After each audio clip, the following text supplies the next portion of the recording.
In today's podcast, we're going to pick up where we've left off the last couple of weeks, discussing conversations you should be having with your accountant. Over the last couple of weeks, we talked about everything from kind of what you typically normally think about the conversations you have with your accountant as it relates to whether it's tax return preparation, financial statements.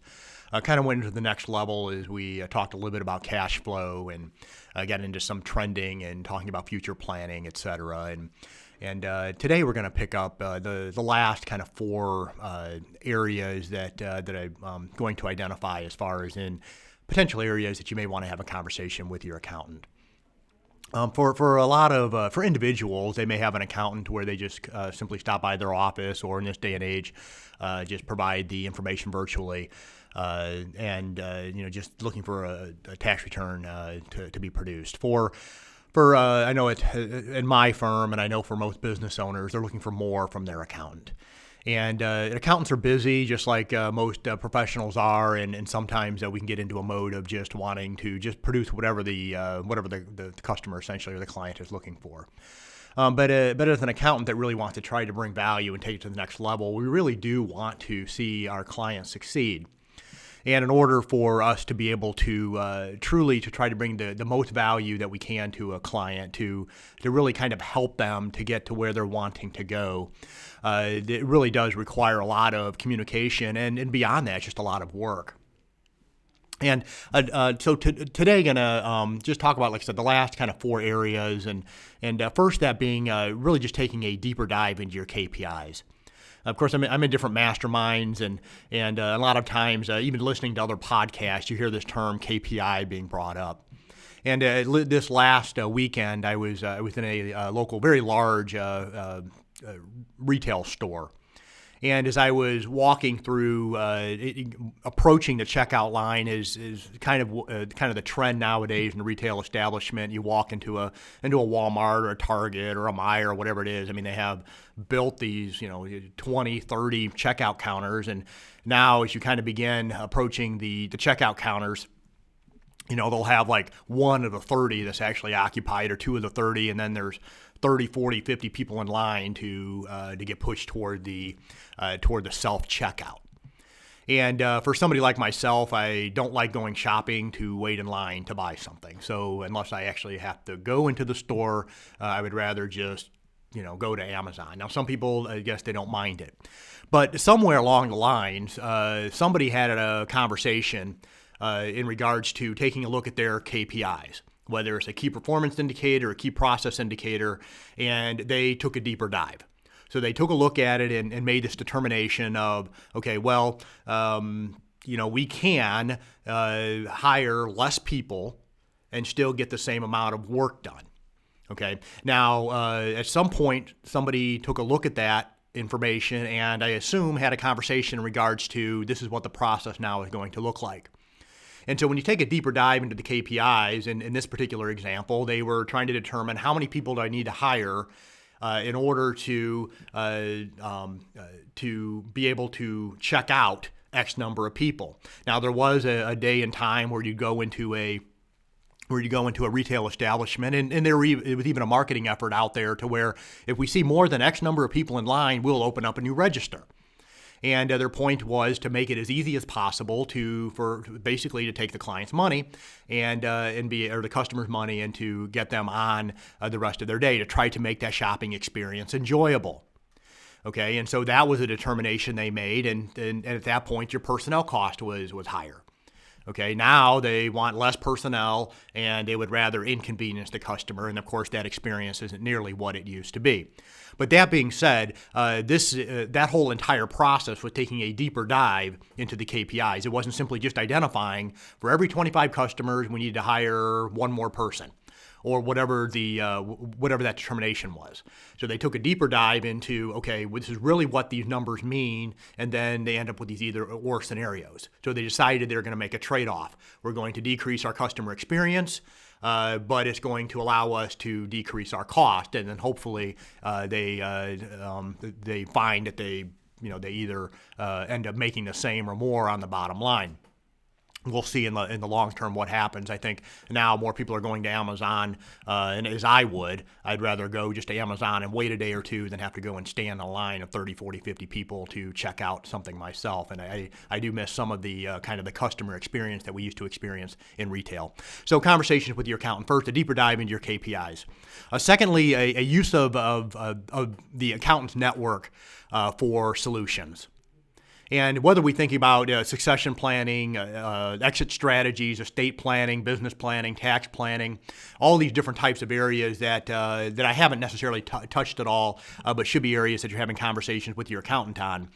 I think one of the greatest values that we can bring as an accountant is our network.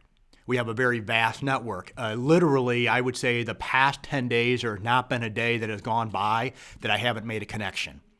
Meaning that, and it could have been in a couple scenarios, it's been another service provider, another tax professional, another CPA from around the country that's reached out trying to find help for their client.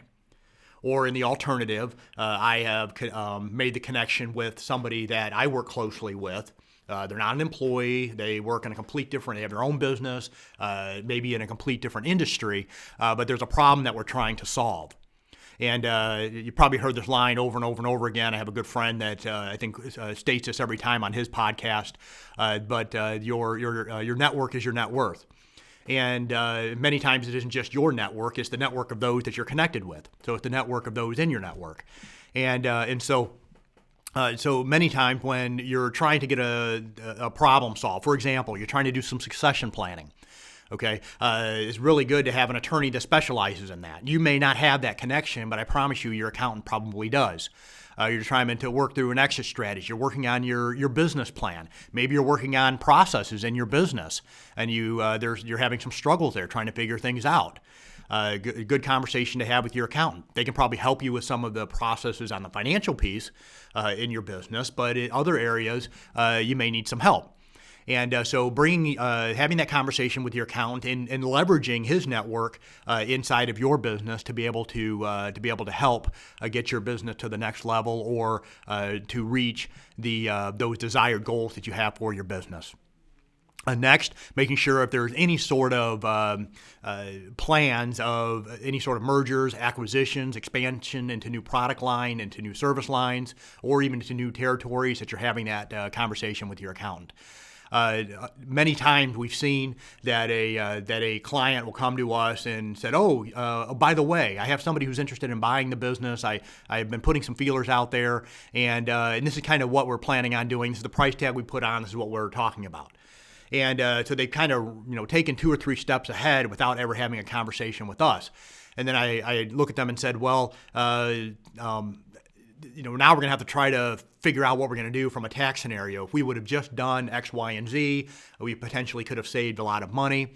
Doing a little bit more additional planning, a little bit more conversation as it relates to the plan really can help getting you to the point to where, as a client, more money in your pocket, or a smoother process as you go through, whether it is you're looking to buy another business, to your business to be swallowed up essentially by another business, looking to sell your business or merge your business with another one, or if you're looking to expand into new products or new service lines, or going into new territories. Nowadays, with whether it's online, whether it's physical, you have all these new tax rules that you have to be aware of to make sure that you're set up properly in those states, and that you don't get there and then all of a sudden you're shut down or you run into some issues because you did not properly plan. So making sure you're having those conversations with your accountant.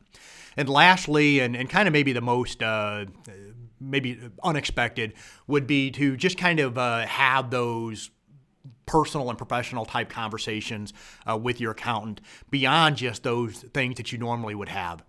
And here's what I mean by that. As an accountant for our clientele, for many of them, I've gotten to know them personally. And we have, for my firm, we're not localized. I actually physically sit in Northwest Indiana, just outside of Chicago. But more of our clients than not are not in this area. We have many, many clients in Florida and Texas and California and Pennsylvania, et cetera. And I'm on calls with them quite frequently. And through that, and of course, I do a fair amount of traveling for masterminds and other events, and I get to cross paths with clients as I travel. And I get to know them. I get to know their spouses and their children. So not only do I get to know their businesses intimately, I get to know them personally as well. And of course, that opens up for a lot of dialogue, and we go beyond just trying to fix issues within the business or trying to get a tax return done or financial statements. We really get into a lot of dialogue as far as what's going on in your personal life. And not to be nosy or whatever the case may be, usually it just comes up in conversation, and it really allows for us to be able to help either serve them better or be able to help to provide maybe a unique insight. The reason I mention that is if you aren't having those conversations, you may want to. Simply because accountants many times are unique in the fact that they do touch a lot of different types of people and a lot of different types of businesses. So many times if you're having these type of conversations, for example, in a mastermind community, it may be just other business owners with similar types of businesses. It may be even a similar type of makeup as yours. They're kind of at the same place in their business cycle. They may be the same culturally. They're doing the same types of things that you are and having some of the same types of struggles.